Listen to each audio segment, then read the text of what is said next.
Having someone like you around brings down the family's dignity. Could you please just turn around and leave? The exit is over there. Of course, I argued back, but the groom didn't like it and threw the congratulatory envelope I had given at the reception at me in a fit of rage. Can't you see you're out of place? Stop whining and get out. I'll call security. At my own sister's wedding, just because I'm not well educated, am I not allowed to celebrate by her side? How can he say such cruel things? My name is Ryan. Our family consists of my parents, my adorable sister, and me, making us a family of 4. When I mention having a sister, my classmates say things like, "Isn't it a hassle?" or "She must be noisy and annoying," but I've never thought that. Maybe it's because of the age gap between us. My sister's name is Emily. She always wears her black hair in twin tails and is truly adorable. My classmates mock me, saying that I have a sister complex, but I don't care. There's nothing wrong with thinking a sister who adores me is cute. Because I often turn down invitations from classmates after school or on weekends to spend time with my sister. My reputation as having a sister complex became well known at school. Then, when I was 15, right in the middle of preparing for high school entrance exams, our parents won a neighborhood lottery and were going on a tour trip. At first, they hesitated to leave us alone, but I assured them we could manage, as I was already 15 and Emily was a second grader. I told them we'd be fine and sent them off. It was just a short 3-day, 2-night trip. We could handle that much on our own. We were enjoying our summer vacation, looking forward to hearing all about their trip when they returned. Then came the news. The plane my parents were on had crashed. Because it was a lottery tour, the organizer contacted us, and I took Emily to the meeting place they specified. It was chaotic, with shouting, crying, and many people in shock. Emily was scared and started crying, which made everything even harder. We were told that the plane had crashed into the ocean due to maintenance issues, and the airline would cover most of the compensation. The tour company also promised some compensation and made apologies like the kind you could only see in a press conference in front of the gathered relatives. The bodies were being recovered one by one, and I had to go for identification. I informed my teacher, Mr. Adams, and Emily's teacher about what had happened, and they came to help. While I went for identification, I asked them to look after Emily. My parents had never mentioned any relatives, nor did I have any of their contact information. Ryan, stay strong. You can come to me for anything, Mr. Adams said, helping with the identification and the funeral. He assisted with the compensation procedures and even introduced us to a reliable lawyer. Emily, though anxious, followed everything I said. With the help of many, I somehow managed to get through my parents' sudden death. But problems remained. Not knowing any relatives meant having no family. Though I wanted to go to high school, I couldn't in this situation. Still, I needed a high school diploma for my future. After consulting with Mr. Adams, I chose to work during the day to earn money and attend night school to get my high school diploma. Mr. Adams said, "Even after you graduate, come to me anytime. I'll always be here to help." For work, I chose a construction job that paid well, even for someone with just a middle school education. While working there to cover living expenses, I also managed household chores and saved for Emily's school fees. The compensation we received was mostly spent on our parents' funeral and grave maintenance. The airline, a small company, went bankrupt due to the accident, and as a child, I had no idea how to seek additional compensation. The remaining compensation was used for Emily's high school fees, but it was still a tight situation. I decided not to touch our parents' inheritance so that Emily wouldn't feel embarrassed when she eventually got married. One challenge was keeping the fact that Emily and I had no parents from her friends. It's not that our parents weren't around anymore because they did something wrong, but the world didn't care and we were often treated harshly. I knew that there were people in the world who spread unfounded rumors and tried to exclude people who didn't have parents. Emily's friends might not be like that, and I could be overthinking it, but I didn't want her to have any unpleasant experiences just in case. So, I used a father substitute service during school events. The school was aware of our situation, so they carefully adjusted the schedule for parent-teacher conferences, allowing me to attend. Emily, understanding my efforts, never invited friends over to our house. It must have made her feel constrained. But I wanted to prevent her from becoming isolated at school if our situation was discovered. I felt guilty, but I was determined to ensure her once-in-a-lifetime school experience would not be unpleasant. At the time of the accident, she was in the second grade and must have wanted to rely on our parents a lot. It must have been really tough for her. But Emily never complained and continued to endure it. I wanted Emily to go to high school like everyone else, so I worked hard. By then, I had my high school diploma. So I took on night shifts and odd jobs to give her enough allowance so she wouldn't be embarrassed in front of her friends. She could participate in club activities as she liked and enjoyed her school trips. And when Emily graduated from high school, these struggles would be over. That was what I thought, but then it happened. "Hey, Ryan, I need to talk to you." When Emily started with that, I was honestly about to tell her that I couldn't cover her college expenses. If she really wanted to go, she'd have to get a scholarship. "I want to go to art school." "What?" "Art schools, depending on the institution, can be extremely expensive. Public universities do exist, but only a handful of people can get in. I've heard that even talented individuals find it difficult." "I'm sorry. I can't afford that." "Why not? Just take on more jobs." "I really want to study art." "Do you even know how much art school costs?" "We're barely managing as it is." "It's not that simple. I wanted to support Emily's dreams. But with my current salary, it was impossible.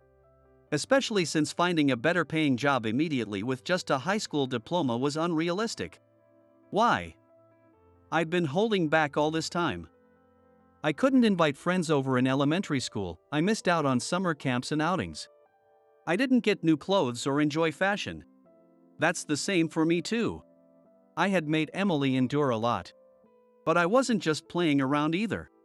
I had longed to experience club activities, sports festivals, school trips, and cultural festivals in high school. I wanted to go to college and work with art, like my father. Reaching my breaking point, I spilled everything. Had Emily simply expressed her desire to attend art school, I wouldn't have exploded like this.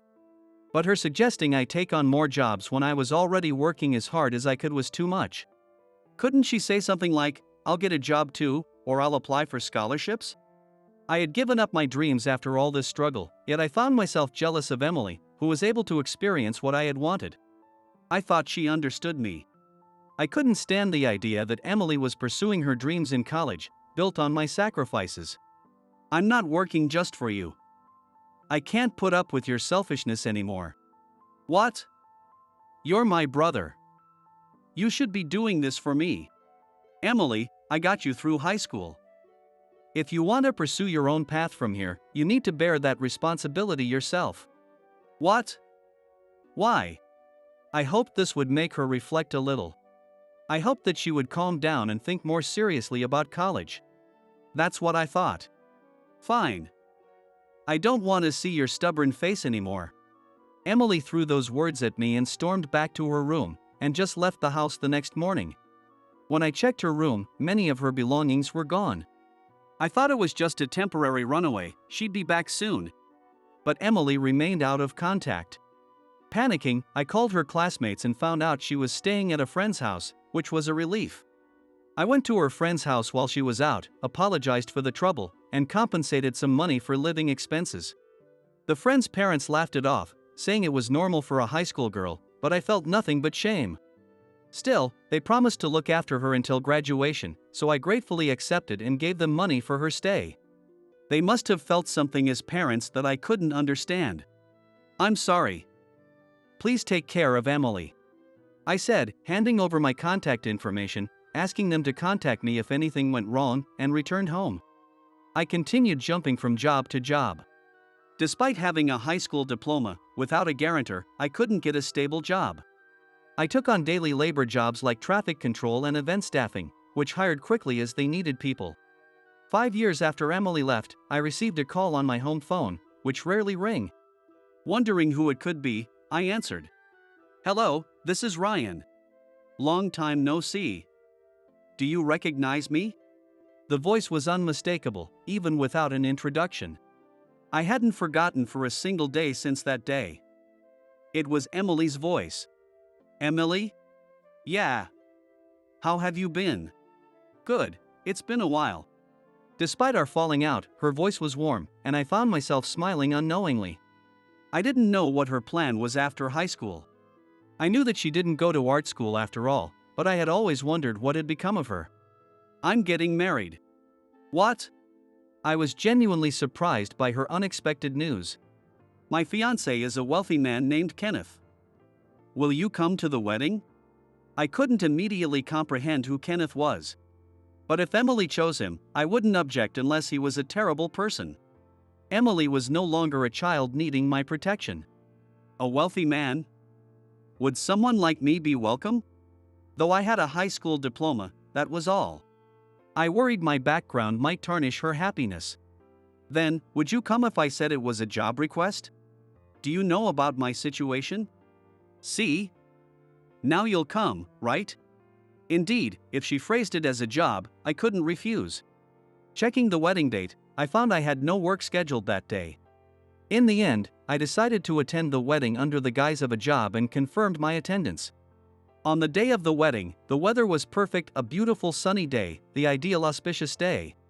The venue was an extravagant hall, clearly showcasing the wealth of the groom's family. With a wry smile, I approached the reception to greet everyone when Kenneth, Emily's soon-to-be husband, appeared. May I help you? He was tall, with brown hair slicked back and wearing a frock coat. Kenneth looked me up and down, sizing me up. His rude attitude gave me the worst first impression. And who might you be? Oh, you're Emily's brother. He said this after checking the register at the reception and seeing my name freshly written. Being late to your sister's wedding, huh? Must be nice to be so free.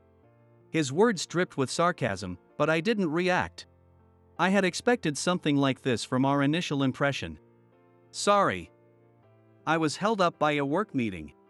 I explained honestly, lightly bowing and apologizing. Work, huh? Yes. Anyway, are you planning to attend the ceremony dressed like that? Do you even understand the concept of TPO? Even without a college education, you should at least know that. Please try to be more aware of the situation. He was blatantly looking down on me, his face contorted with disdain. Well, Emily, my sister, said my usual clothes would be fine. This is why dealing with ordinary people is such a hassle. Kenneth scoffed at my response. I don't care what Emily said. Having someone like you around taints our family's reputation. I'm sorry. But could you please just turn around and leave? The exit is. He pointed to the exit. Over there. He spoke as if everything he said was undeniably correct. He must have never been contradicted before. But this time, I couldn't back down. No, I need to be let in. I'm here on work, after all. I couldn't abandon a job I had accepted. But Kenneth, furious at my response, threw the congratulatory envelope I had given at the reception at me. Can't you see you're out of place? Stop whining and get out. I'll call security. This was supposed to be a joyous occasion, so why was he so angry? And what had I done to provoke such anger? Hey! What do you think you're doing? Emily, summoned by the staff, arrived at the scene of our argument. In her white wedding dress, she looked stunning. You're bothering everyone. Emily! Why did you invite your poor brother? What? Showing up late and not even in formal attire, doesn't he have any manners? You'd have been better off hiring a stand-in if you were going to invite someone like him. I was dumbfounded by Kenneth's outburst towards Emily.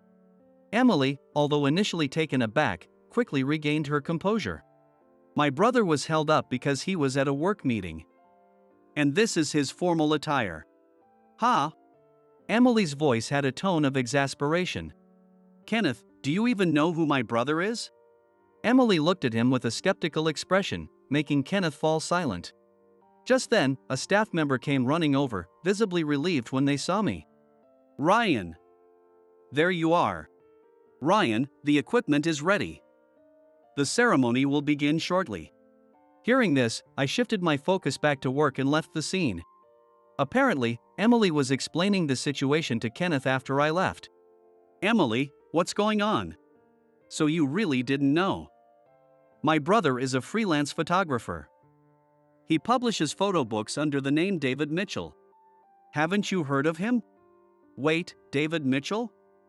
You mean the one who did? Yes, he's the one who photographed Jessica Brooks and Michael Reed. Kenneth reportedly turned pale at Emily's explanation.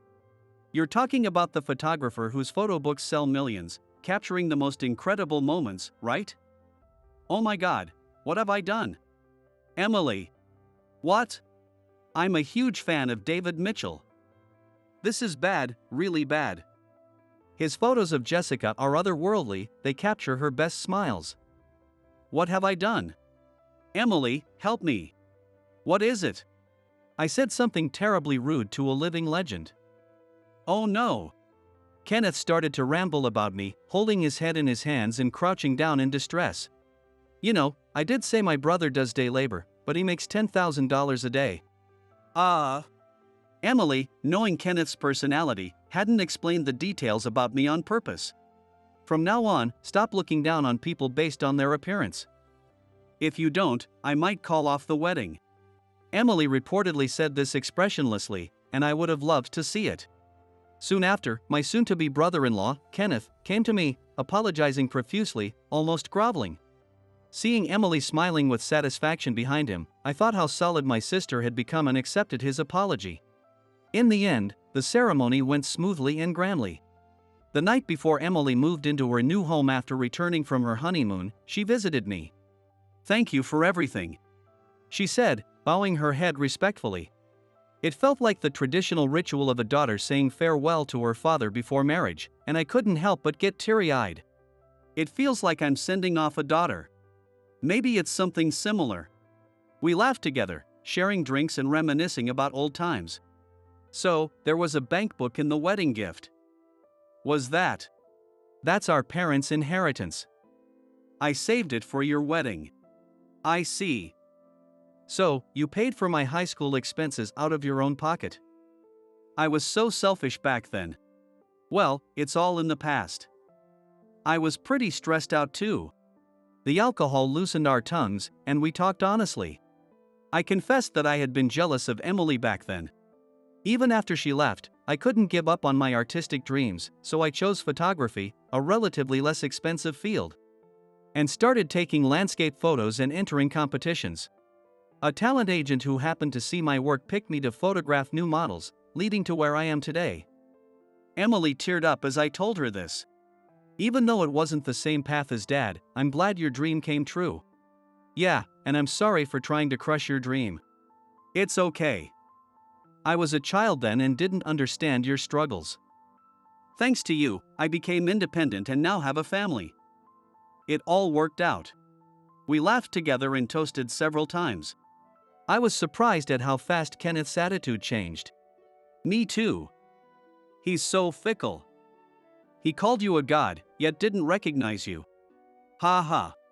But now I have a weapon stronger than money. When we have anniversaries or kids, I'll count on you. Emily, speaking with the ease of siblings, seemed to be joking. Can you afford me? I'm expensive. So, I responded in a joking manner. Then, I looked at Emily seriously. Emily, be happy. Yeah, thank you, my dear big brother. Seeing Emily's genuine smile, I felt all the hardships of the past had finally paid off. Since then, I have continued to take photos of Emily and her husband. My relationship with Emily's in-laws is also amicable, and I am able to witness their happiness. I pray that this happiness continues forever.